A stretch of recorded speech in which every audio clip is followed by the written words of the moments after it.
I'm surprised I owned all this after the rejection. Here is the full narrator voiceover script. The chosen son failed. The rejected one built an empire. He was given everything. The money, the training, the blessing. Every door that existed in this world was opened for him before he even knew doors could be closed. His father stood behind him like a wall of concrete, invisible but immovable, making sure nothing, not failure, not rejection, not reality, ever touched him long enough to leave a mark. And his brother? His brother was given nothing but silence and closed doors. No capital, no connections, no phone calls returned, no seat at the table, not even a glance across the room that said, "I believe in you." 20 years later, one of them is worth $400 million. And it is not who you think. This is a story about what happens when a father bets on the wrong son. This is a story about what inheritance really means. Not the money, not the name, but the hunger, the wound, the fire that only rejection can light inside a man who refuses to stay down. Before we go any further, let us know in the comments where you are watching from. We would love to hear from you. And do not forget to hit that subscribe button so you never miss any of our upcoming videos. His name was Richard Calloway Sr. And if you had met him at the peak of his power, somewhere in the mid-90s, in one of those mahogany-paneled conference rooms on the 42nd floor of a Chicago high-rise, you would have understood immediately why people both admired and feared him. He was not loud. He was not flashy. He did not wear his wealth the way so many newly rich men do, draped across their bodies like a flag they need everyone to see. Richard Calloway Sr. wore his power quietly, the way a river wears its depth. You only understood how deep it went when you tried to cross it and found yourself swept away. He had built his fortune from a single landscaping company he started at 23 with $400, a broken-down truck, and a willingness to work in the kind of heat that made other men quit before noon. By the time he was 35, that single landscaping operation had grown into a full commercial property maintenance company with contracts across 3 states. By 40, he had pivoted into commercial real estate, buying distressed properties, turning them around, and selling them at margins that made his accountant nervous with joy. By 50, Richard Calloway Sr. was worth somewhere between $80 and $120 million, depending on the market cycle, and he had done it entirely on his own terms, without a single inheritance, without a single powerful family name behind him, and without asking a single person for a favor he had not already earned. That origin story mattered to him. It defined him. It shaped the way he saw the world, the way he saw success, and most critically, the way he saw his sons. Because Richard Calloway Sr. believed, with the absolute certainty of a man who had built something from nothing, that the most important thing a father could do for his child was to prepare them for the weight of the world before the world came looking. He believed that legacy was not just money transferred from one generation to the next. He believed legacy was character, instinct, and an almost irrational confidence in your own ability to figure things out.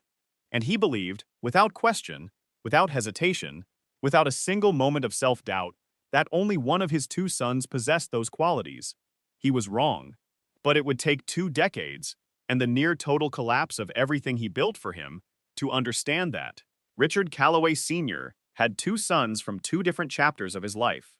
The first was Marcus Calloway, born when Richard was 31 and newly successful, the product of his first marriage to a woman named Diana, a former schoolteacher from Indianapolis who fell in love with a man she believed was going places and turned out to be absolutely right. Marcus came into the world in 1981, and from the moment he arrived, Richard poured everything into him. Not just love. Love was the baseline. Love was expected, but attention, intention, and the kind of deliberate investment that fathers with vision make in the children they have chosen to carry their name forward. Marcus was enrolled in the best private schools Chicago could offer. He was taken on business trips at 10 years old and sat in the back of boardrooms while his father negotiated, so that the language of business would feel like his native tongue by the time he was old enough to speak it himself. He was introduced to every significant contact his father had, and Richard made those introductions personally, with his hand on Marcus's shoulder, saying, "This is my son. Remember his name."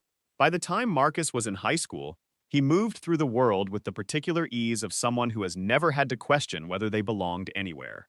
He was tall, well-dressed, articulate, and magnetic in the way that people who have always been loved in public tend to be. Everyone who met Marcus Calloway liked him immediately, and Richard Calloway Sr. looked at his firstborn son and saw the future of everything he'd done, had built, standing right there in front of him, wearing his last name. The second son came from a different story entirely. His name was Daniel Calloway, born in 1989, 8 years after Marcus, the child of Richard's second relationship, a quieter, less publicized arrangement with a woman named Paulette, a bookkeeper who had worked briefly for one of Richard's subsidiary companies before their relationship began and ended the way these things often do, leaving behind a child neither of them had entirely planned for, and a silence between the households that was never quite broken. Daniel grew up in a different Chicago than Marcus did. Same city, different planet.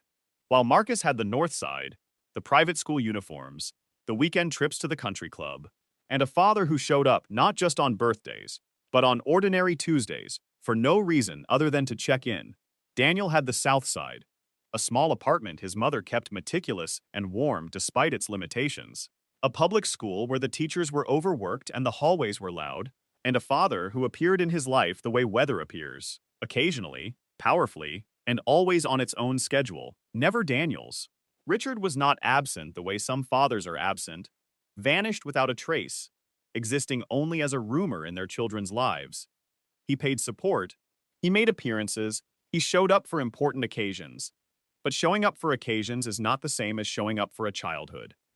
And Daniel understood the difference, even if no one ever said it out loud, even if the word rejected was never once spoken in that small apartment on the South Side. He understood it the way children always understand these things, not through explanation, but through accumulation, through the 100 small moments that told him, quietly but unmistakably, that he was not the son his father had chosen. The moment Daniel first truly understood his position in his father's world did not come with an argument or a confrontation. It did not come wrapped in cruelty or obvious dismissal. It came on a Saturday afternoon in 1999, when Daniel was 10 years old, and Richard had brought him, for one of those occasional visits, to the offices of Calloway Property Group on Michigan Avenue. It was the first time Daniel had ever been inside his father's main office. He had heard about it, imagined it, the way children imagine the places their parents go when they are not around. And it was everything he had pictured. The high ceilings, the large windows overlooking the city, the framed magazine covers on the wall, the quiet hum of importance that seemed to come from the walls themselves. Daniel stood in the middle of that office and felt something he could not name at 10 years old, but would spend the next 20 years trying to earn. He felt the presence of possibility. He felt that this world, this kind of world, could be his too. And then a man knocked on the open door. A business associate. Someone Richard had been expecting, and Richard stood to shake his hand and make introductions the way he always did, with that easy authority that made everyone in the room feel like they were exactly where they were supposed to be. He introduced his associate's son, who had come along that day. He talked about Marcus, unprompted, mentioning where he was that weekend, what he was doing, what Richard expected from him. And Daniel stood 3 feet away and waited. And the introduction never came.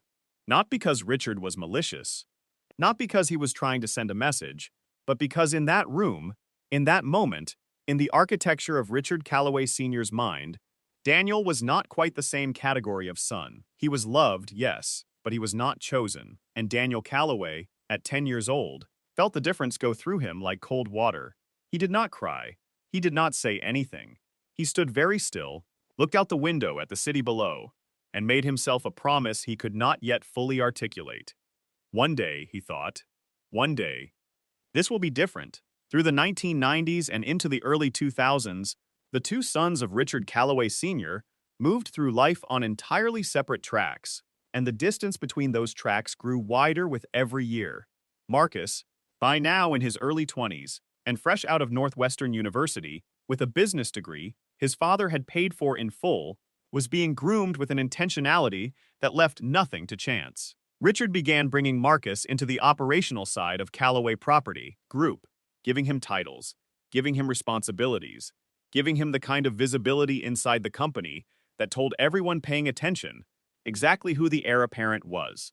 Marcus attended industry conferences as a Calloway representative. He sat in on acquisitions. He was copied on emails that only the inner circle ever saw. And Richard, in those years, spoke about Marcus the way men speak about their greatest achievements, with a pride so large it occasionally forgot to leave room for anyone else. He told his associates that Marcus was sharp. He told his friends that Marcus understood the business at a cellular level. He told anyone who would listen that when he was ready to step back, the company would be in the best possible hands. What Richard did not tell anyone, because he either did not see it or chose not to see it, was that Marcus's relationship with the business was almost entirely mediated by his father's presence. Marcus was sharp, yes.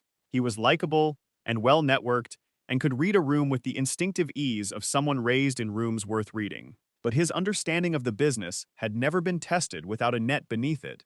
Every significant decision Marcus made came with Richard available for consultation. Every relationship Marcus built came with Richard's name already attached, warming the room before Marcus even walked in. Every mistake Marcus made, and there were mistakes, small ones in those early years, was cushioned so quickly and quietly by Richard's intervention that Marcus never fully experienced the weight of getting something wrong and having to climb out of it himself. He was being prepared for leadership the way some people prepare for a test by being given the answers. He knew what success looked like. He had just never had to find it in the dark. Daniel, in those same years, was learning something entirely different. After graduating from a state university in Illinois, he had applied to Northwestern, the same school Marcus attended, and been accepted, but the financial support from his father had been so minimal and so conditional that he enrolled instead at the University of Illinois at Chicago on a combination of partial scholarship, loans, and money he had saved working summers since he was 15. Daniel entered the workforce without a single Calloway door opened for him. He got his first job the way most people get their first jobs, by sending out applications, and waiting, and following up, and waiting again, and eventually getting a call back for an entry-level analyst position at a small commercial real estate firm on the west side of Chicago. The salary was modest. The office was nothing like the Michigan Avenue offices he had stood in at 10 years old. But Daniel Calloway sat down at that desk on his first day, opened his notebook, and paid attention to everything. What happened to Daniel in those early years of his career is the part of the story that most people, looking at the finished version of his life from the outside, tend to compress into a single sentence. They say he worked hard. They say he figured things out. They say he had that hunger. And all of that is true. But it misses the texture of what those years actually felt like, the specific shape of the education that rejection gives you when you are young, enough to let it sharpen you instead of break you. Daniel was not just working hard at a job. He was, in those years, engaged in a kind of parallel self-construction that most people never have to do because they are given an identity by their family before they are old enough to question it. Marcus had always known who he was because his father told him, loudly and consistently and publicly. Daniel had to figure out who he was in the absence of that telling, and what he discovered, slowly, through the trial of years and mistakes and nights when the math of his life did not add up the way he needed it to, was that the answer to the question of who he was had nothing to do with his father's opinion. He was competent. He was strategic. He was, when it came to reading a property deal or understanding the underlying dynamics of a market, genuinely gifted in a way that had nothing to do with access and everything to do with instinct. He understood numbers the way his father understood people, intuitively, almost physically, the way you understand something you were built to do. He got promoted at that small West Side firm, within 14 months, faster than anyone before him in that role. He was asked to lead a team within 2 years. He began developing relationships of his own, not borrowed from his father's Rolodex, but earned through the slow accumulation of delivering on his word and being right slightly more often than anyone expected. And somewhere in those years, he started seeing something in the market that his instinct told him was real and his analysis confirmed. There was an underserved pocket of mid-market commercial real estate in Chicago's south and west sides, in neighborhoods that larger players were ignoring because the per-square-foot numbers looked unimpressive at a glance, and the community, relationships required to operate there, looked complicated to people who had never had to build relationships from scratch. Daniel did not find those neighborhoods complicated. He had grown up in them. He knew how they worked, who the stakeholders were, what the residents needed, and what a building looked like to the people who lived next to it, not just to the investor who owned it. He began putting together a plan. In 2004, Daniel Calloway was 25 years old, and he had saved Over the previous 4 years of working and living with strict, almost ascetic discipline, approximately $47,000, he had identified a distressed mixed-use property on the south side of Chicago, a building that had been through 2 failed ownership cycles, was partially occupied, and was available at a price that reflected how little confidence the market had in its future. He ran the numbers until he could run them in his sleep. He modeled every scenario he could think of: the best case, the realistic case, and the case where everything went wrong and he had to figure out how to climb out of it. He went to 3 banks and got turned down twice before finding a community development financial institution willing to look at his plan seriously. He presented his case with the particular precision of someone who knows they will not get a second chance to make it, and he walked out of that meeting with a commitment for the financing he needed. He then did something that very few people in his position, with his backstory and his balance, would have had the nerve to do. He called his father. He did not call to ask for money. He was past that, or rather, he had never allowed himself to get to the place where he needed to ask, because he had understood since he was 10 years old that the answer would be complicated in ways money never should be. He called to tell his father what he was doing. He called, if he was honest with himself, because some part of him still wanted the thing he had been denied in that Michigan Avenue office at 10 years old. The introduction, the acknowledgement, the simple, weighty thing of a father saying, "This is my son. Remember his name." The call lasted 11 minutes. Richard listened. He asked a few questions. The polite, non-committal questions of a man who is processing information he has not decided what to do with yet. And at the end, he said something that Daniel would carry with him for the rest of his career. Not because it wounded him, he had long since developed the scar tissue for that, but because of what it revealed about the limits of even very intelligent people's imagination when their certainty has made them blind. Richard said, "That's a tough market, Daniel. Be careful." And then the call ended. Marcus, in that same week, had asked his father for $2 million to expand an existing Calloway portfolio property, and Richard had said yes before Marcus finished the sentence. The next 3 years were the crucible. Daniel closed on that Southside property in early 2005, using every dollar he had saved, every dollar the community lender had committed, and a level of personal risk that, had he let himself fully calculated at the time, might have been paralyzing. But Daniel had a particular gift that only people who have been rejected enough times develop. He had learned to compartmentalize fear. He had learned to look at the worst-case scenario, acknowledge it fully, and then set it aside with the same deliberateness with which you close a window before you go to sleep. It is still there. The cold air is still out there, but you have chosen not to let it into the room where you are trying to rest. He renovated the building using contractors he had spent a year building relationships with in the community. He kept the costs inside the budget by being present for every decision, every substitution, every unexpected complication that arose, the way unexpected complications always arise in renovation projects. He attracted his first tenants not through a marketing agency or a commercial listing platform, but by walking into neighboring businesses himself, having conversations with owners who were paying too much for space in better-regarded corridors and might be open to something different. Within 18 months of acquisition, the building was 81% occupied and cash flowing in a way that made the community lender call Daniel to ask what else he was looking at. That first building became 2. 2 became 4. By 2008, Daniel Calloway had a portfolio of 11 properties on Chicago's south and west sides, all acquired below market value, all renovated with community-sensitive design, and all occupied at rates that outperformed the broader Chicago commercial market. He had also, by that point, done something that very few people in his position had the sophistication to do. He had structured his acquisitions and his financing arrangements in a way that made him relatively, not entirely, but relatively, insulated from what was about to happen to the American real estate market.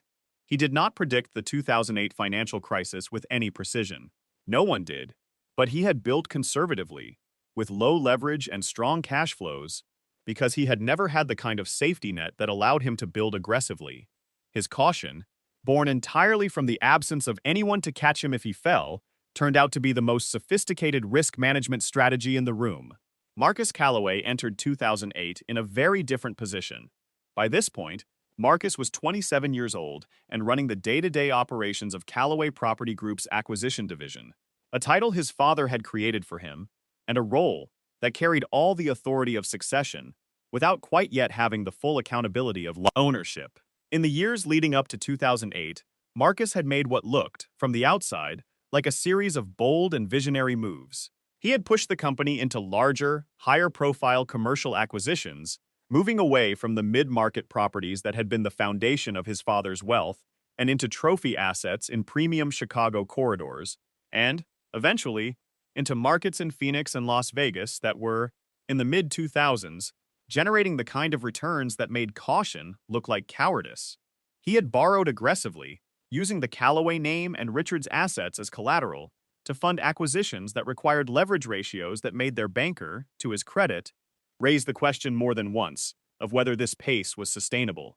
Marcus had answered those questions with the confidence of a man who has never experienced a sustained downturn, which is to say, with a fluency that was entirely disconnected from the possibility that he might be wrong. Richard, who had built his fortune on conservatism and patience, had raised these concerns with Marcus privately, and had been gradually, persuasively, incrementally talked out of them by a son whose certainty was infectious in the way that certainty always is when you love the person carrying it. When the market turned in late 2008, Calloway Property Group was carrying debt obligations against a portfolio of assets whose values began declining at a pace that the leverage ratios Marcus had put in place could not absorb. The Phoenix properties lost 30% of their appraised value within 18 months. The Las Vegas assets were worse. The premium Chicago corridor properties held better, but they were not enough to balance what was coming apart in the Sun Belt markets. Richard Calloway Sr., who had watched the 2008 crisis arrive with the particular dread of a man who has been afraid of something for years and has finally seen it materialize, began making calls. He called his lawyers. He called his bankers. He called people he had not called in years, people who owed him favors, and people who he was now asking to extend him the kind of patience that does not come without cost. And for the first time in his career, Richard Calloway Sr. was not sure that he could fix it. Not sure that the phone calls and the relationships and the capital he could mobilize were going to be enough to keep the thing he had spent 30 years building from being substantially, perhaps catastrophically, diminished. He had made one large bet with the future of everything he owned. He had bet on Marcus, and the bet was unwinding in real time. The years between 2008 and 2012 were, by Richard Calloway Sr.'s own later account, shared in a limited, private way with the people closest to him, never publicly, the years that changed everything he thought he knew. The company survived the financial crisis, but not intact. They were forced to sell 4 of the premium corridor Chicago properties at significant losses to meet debt obligations. The Phoenix and Las Vegas portfolios were largely liquidated at prices that would have been unthinkable 2 years earlier. The net effect was that the Calloway Property Group that emerged from those years was a smaller, structurally wounded version of what it had been, still viable, still operating, but carrying the specific kind of invisible damage that only the people inside a thing can see, while everyone outside still perceives the name and assumes the former magnitude. Marcus, to his credit, did not disappear. He stayed and worked through the crisis alongside his father, managing the dispositions, negotiating with creditors, handling the painful logistics of contraction with a conscientiousness that Richard acknowledged and appreciated. But Richard could see, in those years of working alongside his son, through genuine adversity for the first time, something that he had never allowed himself to see before. Marcus was good at managing what existed. He was genuinely poor at generating what did not. The acquisitive instinct that had looked like vision in the boom years was revealed, in the contraction, to be something closer to appetite, a desire for the feeling of expansion without a deep enough understanding of the mechanics that made expansion sustainable. Marcus could run a machine that had already been built. What Richard had built from $400 and a broken-down truck was a machine from nothing, and he began to understand, sitting across from his son in the aftermath of what the market had done to them, that he had never actually taught Marcus how to do that. He had given Marcus the machine. He had just never shown him how it was made. It was sometime in 2010, during this period of reconstruction and quiet reckoning, that Richard Calloway Sr. first heard, through a mutual contact in Chicago's commercial real estate community, the name Daniel Calloway mentioned in a professional context, not as his son, as a developer, as someone who had a portfolio on the South Side that had come through the crisis in better shape than most and was currently making acquisition moves that the community development finance world was paying attention to. Richard sat with that information for a long time before he did anything with it. Daniel did not know, in 2010, that his father had begun hearing his name in professional circles.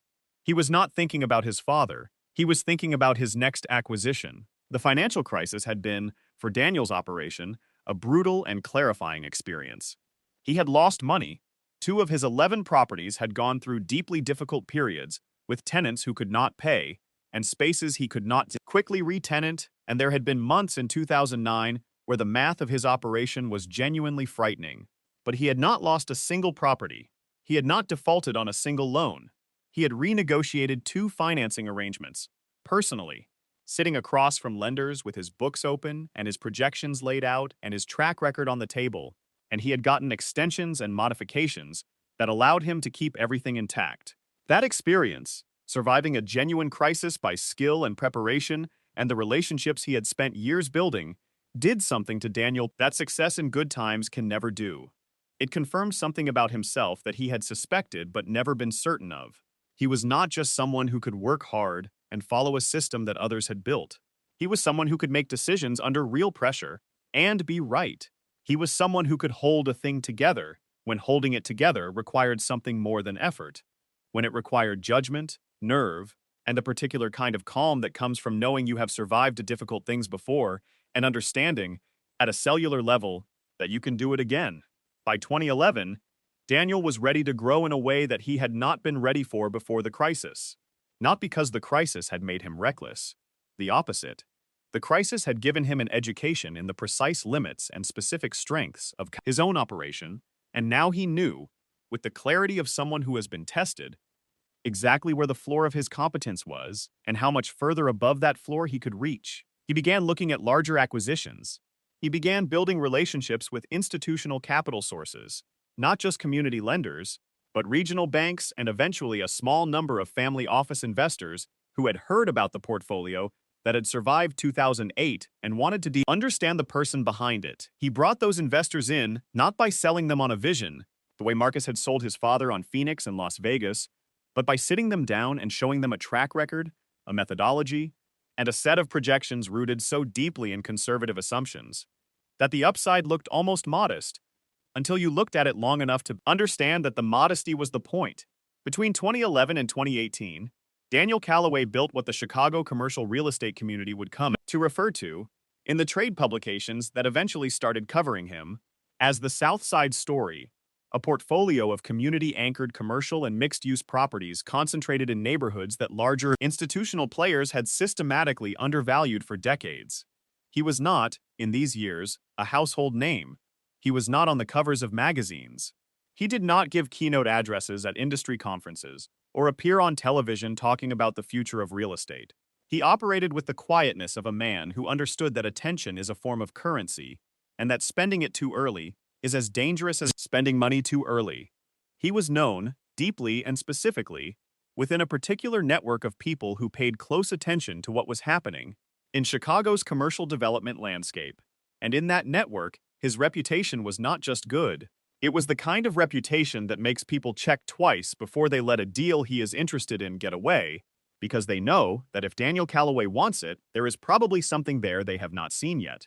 By 2015, his portfolio was valued at somewhere between $60 and $80 million. By 2017, following a significant institutional investment from a Dallas-based family office that had spent 2 years studying his track record before committing, the portfolio had expanded into Milwaukee and Indianapolis, 2 markets that Daniel had identified using the same framework he had developed in Chicago. Undervalued mid-market commercial inventory in neighborhoods with strong community anchor institutions and improving demographics. By 2019, independent valuations of the Calloway Southside Opportunity Fund, the vehicle through which Daniel had organized his institutional investors, put the portfolio value at just over $200 million. By 2022, following a series of strategic dispositions timed to a market he had been reading, with the attention of someone who had been burned by not reading a market carefully enough once and had promised himself he never would be again, Daniel Calloway's personal net worth crossed $400 million.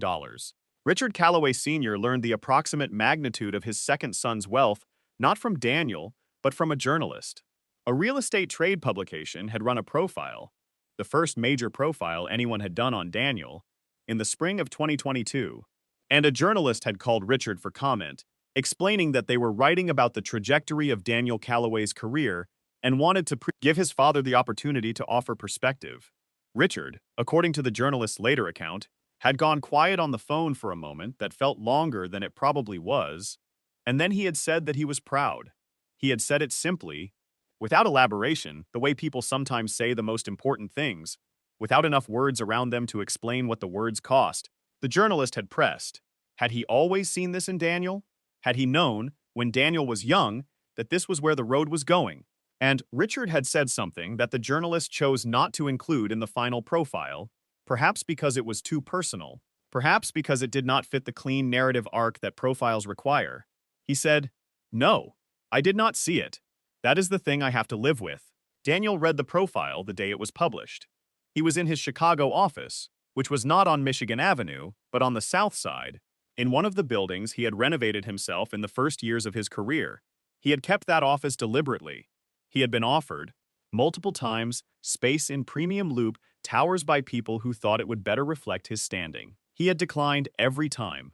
He sat in that office and read the profile carefully, all of it, and when he came to the section where the journalist had paraphrased his father's comment about pride, he set the article down and looked out the window for a while. The view from his South Side office was not the panoramic sweep of the city that his father's Michigan Avenue office had offered.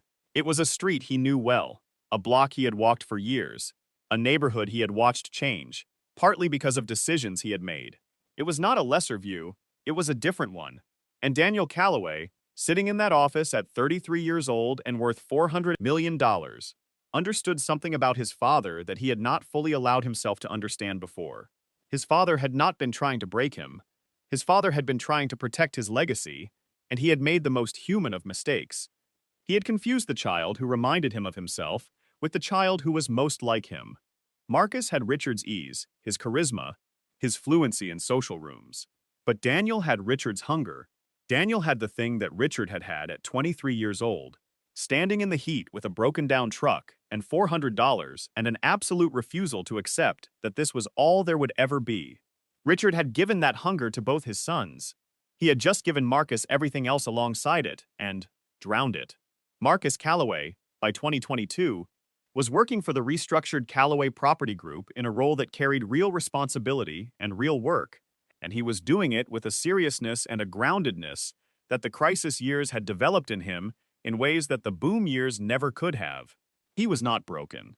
He was not a cautionary tale in the simple sense of that phrase.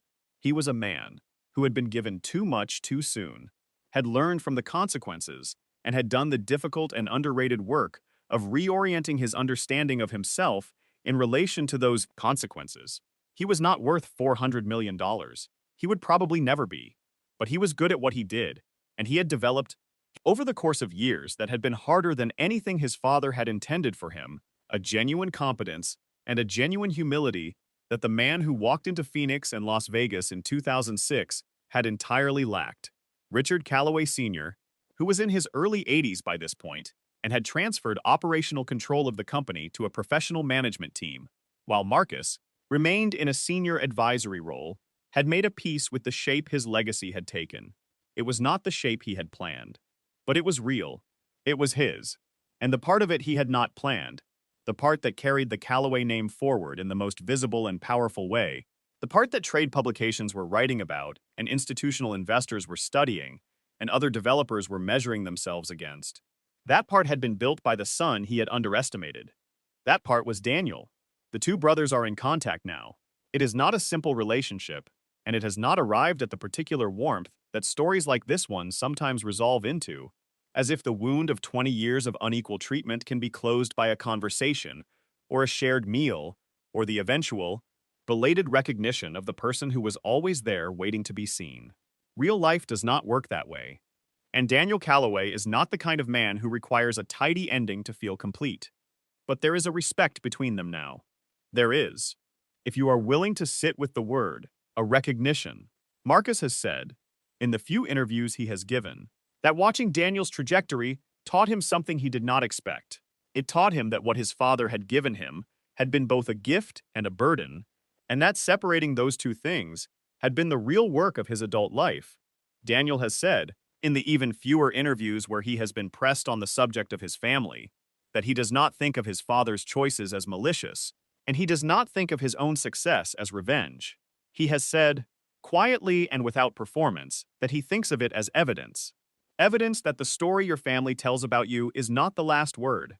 Evidence that the door that closes in your face might, if you are willing to stay in the hallway long enough, be teaching you something about architecture that the people on the other side will never understand. Richard Calloway Sr. died in the spring of 2023. In the same Chicago he had arrived in as a young man with a truck and a refusal to quit. His obituary in the Chicago Tribune mentioned his philanthropy, his civic contributions, the commercial real estate firm he had built, and the legacy he left. It mentioned both his sons. Daniel attended the funeral. He sat in the front row. He did not speak publicly during the service. But people who were there, people who watched him that day, have said that when the service ended and the room began to move and the long process of a family gathering after grief began, Daniel Calloway stood very still for a moment, in the way he has always stood still when he is deciding something about the space he is in. And then he walked forward, and he did something that nobody had scripted and nobody had expected. He put his hand on Marcus's shoulder, and he left it there. That gesture, small and unannounced, and carrying 20 years inside it, was the moment, more than any portfolio valuation or trade publication profile or cross-net worth figure, that made the story of the Calloway brothers something other than a story about winners and losers. Because the truth, the real truth that lives underneath the numbers and the trajectories and the dramatic arc of Chosen and Rejected, is that no one in this story won cleanly, and no one lost completely. A father made a decision from love that was also a decision from blindness. A son was built by privilege into a fragility he had to spend years dismantling, and another son was built by neglect into a strength he had to spend years learning to trust. All three of them were shaped by the same story. All three of them carried it differently, and all three of them, in their own way and in their own time, had to do the hardest thing that any of us have to do. They had to figure out who they were when the story their family told about them turned out to be wrong. If you are watching this right now and you recognize something in Daniel Calloway's story, if something in the shape of his early years feels familiar, in a way that sits in your chest rather than in your head, then you already know what this story is really about. It is not about real estate. It is not about inheritance or rivalry or the mathematics of generational wealth. It is about what happens to a person when the first people who were supposed to believe in them chose not to. It is about what you do with that. It is about the specific quality of the hunger that rejection leaves behind when you are strong enough to transform it instead of be consumed by it. The world is full of chosen sons and chosen daughters. People handed keys to rooms they did not earn, positioned at the front of lines they did not stand in, celebrated for potential that has not yet been tested by anything real. Some of them grow into it. Some of them, like Marcus, learn the hard way what the gift was actually costing them. But the world is also full of Daniel Calloways, people standing outside the room, watching through the window, telling themselves that one day, the view from inside will be theirs, not because someone let them in, but because they built a door of their own. If that is you, if you are in that hallway right now, if someone in your life has looked at you and made their choice, and it was not you, hear this. Being overlooked is not the same as being wrong. Being passed over is not the same as being finished. The most dangerous person in any room is the one who was never given a reason to stop. Richard Calloway Sr. learned that. He learned it late, and it cost him the particular joy of watching the thing he had unknowingly set in motion. But Daniel never stopped moving. And $400 million later, the son nobody chose became the man that everyone, eventually, had to reckon with.